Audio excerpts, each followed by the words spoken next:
नमस्कार दोस्तों, कैसे हैं आप। मैं हूं आपका दोस्त विशाल। आज हम बात करेंगे निकाह मुताह की। एक शादी जो कुछ घंटों में ख़त्म हो जाती है, एक ऐसा निकाह जो बिना तलाक के टूट जाता है, एक रिश्ता जिसे कुछ लोग हलाला सेक्स कहते हैं तो कुछ इसे धार्मिक वैश्यावृत्ति कहते हैं। आज हम बात करेंगे निकाह मुताह की। इस्लाम का एक विवादित लेकिन लीगल रिश्ता। क्या ये निकाह है? क्या ये पाप है? क्या ये कानून जायज़ है? तो इस वीडियो में देखते हैं। तो चलिए शुरू करते हैं। निकाह मुताह यानी एक अस्थायी शादी जिसकी अवधि पहले से ही तय होती है। कुछ घंटों से लेकर कुछ महीने तक लड़का और लड़की एक तय समय के लिए शादी करते हैं। मेहर यानी डाउरी तय करते हैं और बिना तलाक के वो रिश्ता ख़त्म हो जाता है। ना हलाला की ज़रूरत, ना समाज से इजाज़त, ना अदालत का रजिस्ट्रेशन। सुन्नी मुसलमान इस निकाह को हराम नाजायज़ मानते हैं। उनके अनुसार पैगंबर मोहम्मद ने इसे खैबर की जंग के बाद मना कर दिया था।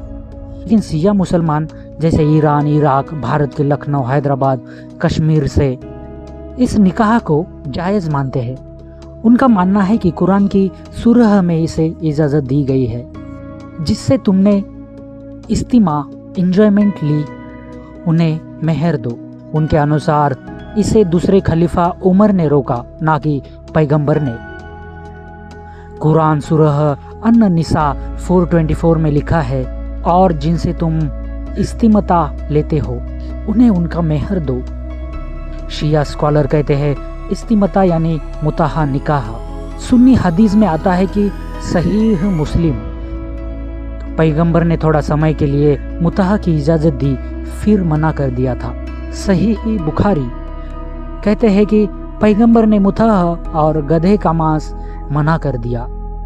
शिया जवाब देते हैं ये सब उमर का आदेश था, ना कि अल्लाह या रसूल का।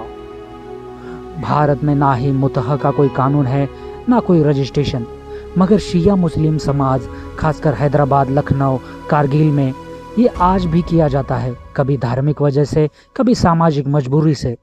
मगर इसी बहाने कई विदेशी पर्यटक खासकर अरब देशों से गरीब लड़कियों से एक हफ्ते का निकाह करते हैं और छोड़ देते हैं बिना किसी जिम्मेदारी के।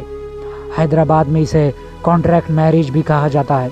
कुछ मामलों में इसे जायज़ कहा तो कुछ समाज सेवकों ने इसे सेक्सुअल एक्सप्लॉयटेशन बताया। ईरान में 2005 से 2015 के बीच कई विश्वविद्यालय में मुताह निकाह को वैध सेक्स रूप में प्रयोग किया। कई युवतियाँ कहती है हमें इस्लाम के नाम पर टेम्परेरी वाइफ बनाया गया। लेबनान में हिजबुल्लाह के सैनिकों को भी मुताह की इजाज़त दी गई है ताकि युद्ध के दौरान गुनाह से बचा जा सके। आलोचक कहते हैं कि क्या ये हलाला वैश्यावृत्ति नहीं है? क्या औरत को सिर्फ अस्थायी भोग की वस्तु बना दिया गया है? मगर कुछ महिलाएं कहती है हमने अपनी मर्जी से ये किया, औरत का शरीर उसी का है। तो सवाल ये है, क्या मुताह एक धार्मिक सहूलियत है या नैतिक लापरवाही? क्या ये एक वैध निकाह है या एक लाइसेंस शुदा शोषण? भारत में आज भी बहस जारी है और इसकी सच्चाई हर जगह अलग है।